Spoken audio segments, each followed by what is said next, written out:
এক, জেহাদের ময়দানে শহীদের গা বেয়ে ঝরে পড়া রক্তের ফোঁটা।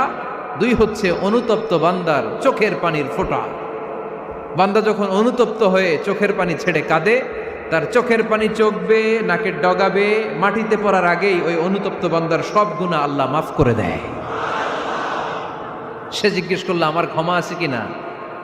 আলেম বলে, আছে, ক্ষমা আছে।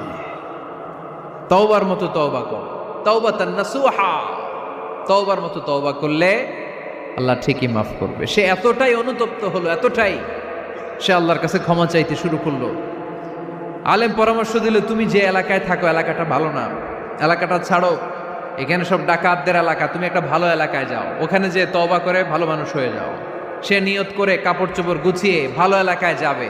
ঘর থেকে বেরোয়ার সাথে সাথেই মালাকুল মাউত চলে আসছে, তার রুহু কবজ করে ফেলছে।